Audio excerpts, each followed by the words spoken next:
كل يوم نحن رايحين على شغلنا أو على جامعتنا أو مدرستنا، سواء بالسماعات أو بمسجلة التاكسي أو بمسجلة السيرفيس، بنسمع أغاني شعبية كتير مشهورة بس ما بنعرف قصتها منين إجت.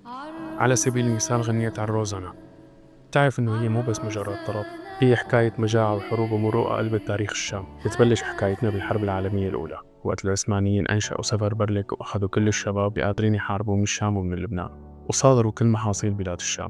بهالفترة سوريا كانت مشهورة بالفواكه والخضار اللي بتنتجها، ولبنان كانت مشهورة بمحاصيل القمح الغزيرة اللي عندها. العثمانيين لا تركوا هدول ولا تركوا هدول، أخذوا أشهر المحاصيل عند كل دولة وعملوا حالهم يمشوا وتركوهم بمجاعة كبيرة.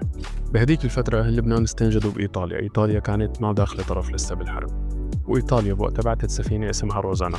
بس قبل ما توصل السفينة على الموانئ اللبنانية، إيطاليا دخلت بالحرب ضد العثمانيين وما وصلت هي السفينة أبدا. هون طلع معدن أهل حلب، جمعوا شحنات كبيرة من القمح وبعتوها على لبنان، وأخذوا بالمقابل عنب وتفاح. هيك أثبتوا أن أهل بلاد الشام إنهم واحد ولا الجوع فرقهم ولا الحرب. ومن هون طلعت أغنية عالروزانا، وغنوها كتير مطربين مشهورين مثل صباح فخري وفيروز. تحتي هودجها وتعالجنا. أكيد وقت تسمعوا هدول الجملتين بتتذكروا ليالي صال، بس القصة أعمق من ليالي صال. زفاف ريفي بسيط ببلاد الشام تحول لأسطورة بغنيها الناس لأكثر من 200 سنة. شابين ولاد عم كبروا ببيت واحد وحبوا نفس البنت، والبنت كانت تحب واحد بيناتهم بس عائلتها كان في إلها رأي تاني وجوزوها ابن عمها اللي ما بتحبه. وبيوم زفافها هن وعم ينقلوها على بيت عريسها كانوا حاملينها بالهودج، وابن عمها اللي بيحبها وبتحبه ما قبل هالشي على حاله، وسحب سيفه وبلش يتعارك مع الناس اللي حامل الهودج. طلب منها انها تهرب معه وتكمل حياتها معه، بس هي رفضت وقالت له انه عيلتي كبيرة وما حيتركونا بحالنا. هيك انتهت قصة حبهم، بس خلدها التاريخ وظلت قصتهم أبيات محفوظة بذاكرتنا كل هالوقت.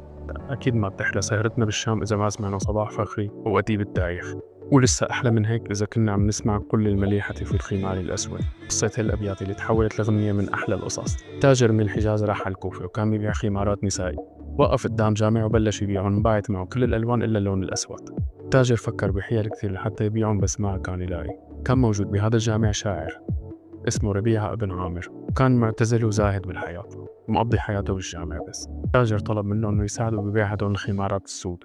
الشاعر اول شي رفض لانه هو زاهد وترك الشعر، بس وقت اللي شافه انه رح يتعرض لخسارة كبيرة وما حيقدر يرجع على الشام ويعيل اهله، قرر انه يساعده. وهون الشاعر قال الابيات اللي مشهور فيها: كل المليحة في الخمار الاسود، ماذا فعلت بناسك متعبد؟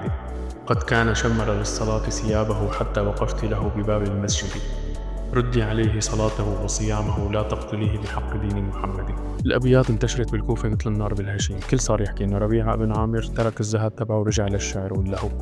والبنات اللي بالكوفة اللي حبوا هذا الشاعر صاروا يتهافتوا لحتى يشتروا الخمار الأسود. كل وحدة صارت تقول لرفيقتها عم يحكي عن نيلي، وهيك بتكون هي أول دعاية تسويقية بالتاريخ، ودعاية ناجحة يعني، وأكبر دليل إنه موجودة لحد تاريخنا لليوم. إذا عجبكم الفيديو لا تنسوا إنه تشتركوا بالقناة.